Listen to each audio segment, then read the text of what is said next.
എനിക്ക് ഏറ്റവും ഡാർക്കെന്ന് വെച്ചാൽ നമ്മള് വീട് നമുക്ക് അങ്ങനെ നെയ്ബേഴ്സും ഇല്ല, അവിടെ വേറെ പിള്ളേരൊന്നുമില്ല, ഞാനും ചേച്ചി മാത്രമേ ഉള്ളൂ വീട്ടിൽ. നമ്മൾ വീട് അറിയാമല്ലോ, അവിടുത്തെ അടുത്തൊന്നും വേറെ വീടൊന്നുമില്ല. അപ്പോൾ നമുക്ക് ഈ പറഞ്ഞ കസിൻസ് ഇവരും എല്ലാം ദൂരെ ആണ്, അത്യാവശ്യം അങ്ങനെ കാണാറില്ല. അപ്പോൾ വീട്ടിൽ എന്തെങ്കിലും ഫംഗ്ഷൻസ് ഒക്കെ വരുമ്പോഴാണ് ഇവരൊക്കെ വരുന്നത്. അപ്പോൾ എനിക്കെന്ന് വെച്ചാൽ എനിക്കറിയത്തില്ല, എനിക്ക് ഇവരെയൊക്കെ ഓവറായിട്ട് സ്നേഹമാണ്.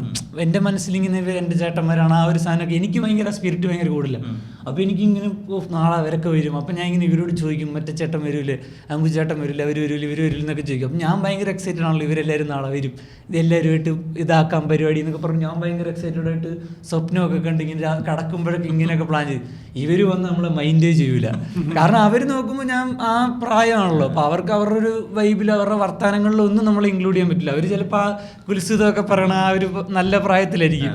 നമ്മൾ കുറച്ചുകൂടെ നമ്മളും മറ്റേ നിഷ്കളങ്ക സെറ്റപ്പില്ല. അപ്പോൾ അങ്ങനെ അവർ ചിലപ്പോൾ പുറത്ത് പോകുമ്പോൾ എനിക്ക് ഭയങ്കരമായിട്ട് ആഗ്രഹം തോന്നി, ഇവർ ചിലപ്പോൾ കാറിലൊക്കെ പുറത്ത് പോകുമ്പോൾ എനിക്ക് അതിന് എന്നെ കൂടെ കൊണ്ടുവരുന്നെങ്കിൽ എന്ന് തോന്നും. അപ്പോൾ നമ്മൾ അതും ഈ പറഞ്ഞ നമ്മൾ വീട്ടിൽ കാറില്ല, അപ്പോൾ നമ്മൾ അങ്ങനെ അധികം കറങ്ങിയിട്ടില്ല.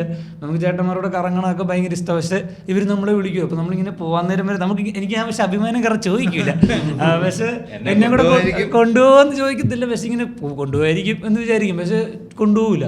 അപ്പോൾ ഞാൻ ഭയങ്കരമായിട്ട് വിഷമം അടിക്കും. അപ്പോൾ അത് ഞാൻ നന്നായിട്ട് ഫേസ് ചെയ്തേക്കുന്നുണ്ട്. എനിക്കതും ഞാനിപ്പോൾ എൻ്റെ താഴെയുള്ള പിള്ളേരെയൊക്കെ ഭയങ്കര കാര്യമായിട്ട് കെയർ ചെയ്യാൻ ശ്രമിക്കും. അങ്ങനെ അവർക്ക് വേണ്ട